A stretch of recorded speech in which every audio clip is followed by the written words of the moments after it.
Whoa, get that mess out of there. Okay. All right, it's Adam and Ditto time. Yes, it is. Hooray! What are we talking about today, guys?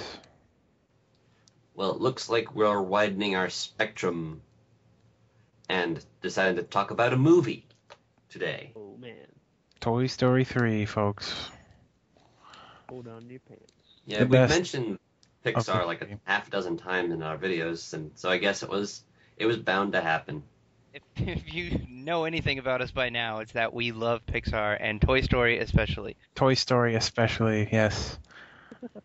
So let's jump right into it. We should say to begin with, obviously, huge spoiler alert. Spoiler alert! But if you haven't seen the movie by now, well, that's your own You fault. had it spoiled. Snape kills Dumbledore, Harry's a Horcrux, Luke is the son of Darth Vader. Well done. Okay, thank you for that. So Rosebud Let's- is the sled. let's just start, I guess, at the beginning. The train rescue, right? Ah, yes, the opening sequence. What was good about the opening sequence is that it was a child's imagination. Well, It was cool to see like what the toys think when Andy's playing with them. You know, well, like Was it what the Was toys think? It's more like what Andy thinks. that's what I was gonna say. Is which one is it? Is it the toys or is it Andy? I thought it was Andy. well, okay, fine. It was still cool. And I love the references to the first two movies. Oh yeah. Oh, absolutely. The pretty much saying every quote from when Andy was just playing with them. Oh yeah. It makes me question how imaginative Andy is if he's just playing the same game over and over again, though. What Something. will it be? Death by shark or death by monkeys? I loved too the just the spectacle of it all, like Buzz lifting the train and all that Yeah. good stuff. It was great. just really cool to watch. Rex busting out of the ground, force field dogs.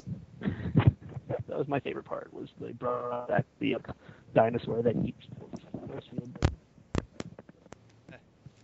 Holy crap, we're losing you. Can you hear me? You're totally in the kitchen, man. If you've been talking, we haven't heard a word of it. And I think Ton's messing with his mic. Yeah, I was. It was kind of falling off. Well, that's awesome. We are halfway into a podcast with no Matt. Awesome. Can you hear me yet? Yeah. Yes. Hear it again. All right. What? Ah, can you? What did you say? I was gonna say that my favorite thing I think about the opening that it did really well was it helped reintroduce everybody to the main characters. Yeah. Or at least it would be the main characters in our story now. You can't hear me again. Because they address the fact that not every toy that's been in 2 and 3, or 1 and 2 rather, are still in 3. Yeah. Right. And like, it bothered me at first that they just like wrote out RC and Bo Peep, but I was pretty okay with that because it's realistic that Andy would not still have all of his toys. You know. Yeah. See, it didn't It's, bother me because they did write it out. Because any lesser franchise, I think, would just ignore the fact that those characters weren't around anymore and keep Yeah. going. So I didn't really mind it. And there was still all the characters in the home video part where you could see the characters in the Right. background, like RC and Bo Peep and The troll, Mr. for some Skull reason. and the snake. You know, they were all in background shots. And I don't know if Lenny showed up. I know Wheezy was in a couple of them, but I Yeah. don't remember if Lenny was there. But And- yeah, I like that those little touches. And a lot of people have pointed out that if Bo Peep was still around as a porcelain doll, she wouldn't have survived half of the stuff they go through in the movie. Yeah. Yeah, a lot of them wouldn't. RC obviously wouldn't have survived. Not to mention at the end with the emotional attachment to all the toys. Bo Peep was a lamp. Yeah, that's what Right. John Lasseter himself said, or not John Lasseter, Lee Unkrich himself said, ladies and gentlemen. When did He's he say that? in the Art of Toy Story 3, the book. He explained Oh. why Bo Peep is not in the movie, and his main reason was because he couldn't see Andy pulling her out of that box and having anything special to say about her. Right. Ricky's Yeah, that's perfect. Ricky's And already I pointed saw that out. book not too long ago, and I really wanted to buy it. Ricky's already pointed out that it's kind of a stretch that he would still have an emotional attachment to Ham. Yeah, I agree. I mean, But and but I it was wasn't Ham. complaining. Kind of needed Ham. I wasn't complaining because Ham is one of my favorite characters in the oh, series. mine too.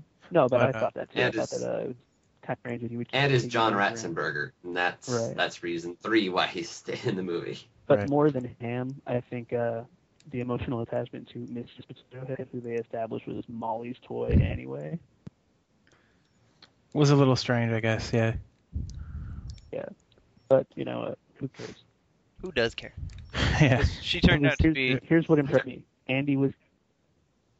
What? Andy was what? I was gonna say, what impressed me is that Andy managed to keep Slinky all those years without getting him tangled up. I know. Oh, he probably got him tangled up. He was just incredibly good about fixing it. Gently, and he. Incredibly diligent. Yeah, it's- 20 minutes with the Slinky, and I've destroyed it. So Slinky's been Yeah. Slinky's been through so much he should not have, possibly survived. Real world physics would not have allowed that Slinky dog to stretch out from the back of that moving truck or across that stupid garbage at the end or but he still has a spring in his step. he does. And a kink in his sling. One of the things David said, like, because we were texting each other, like, while we were watching the movie and after we got home from it, one of the things he said was that it was impressive that Andy has kept 2 Mr. Potato Heads for all those years and only lost one piece Right. between both of them. And it was hardly misplaced at all. Yeah, it wasn't even Right, his it was- It was still in his doing that it got lost. What about the army men? What do you guys think about the army men? I thought that was They got Yeah. a cool little send off. I liked how, because you've said this, it's so true that once the You know. trash bags come out, we army guys are Yeah. the first to go. That was one of my favorite parts. That was one of my favorite parts because it's so true. Nobody It cares is. about those army men. I love how 2 of the ones that survived were the parachute guys. Like those are the first destroyed. What happened there? Right. Maybe they just hid the parachutes for all Well, those that was- years. That's how they had to get out of there. I mean, what? Were they just gonna jump? Well, yes. They could I have. liked how they ended up at Sunnyside at the end too. That was kind of cool. Well, let's get to that when we get to that. Okay, sorry. Well, I mean, so we have some structure. So yeah, after we have the fantasy sequence, we get to the real world. It ends on that really ominous note with "You've got a friend in me." Yeah, our friendship will never die. And then Yeah, it's just and I've like, seen stop. it 4 times now, and every time I still kind of get the chills at that part. I'm just like, ooh, that's pretty resonating. I don't know. Maybe it's just me, I hear you.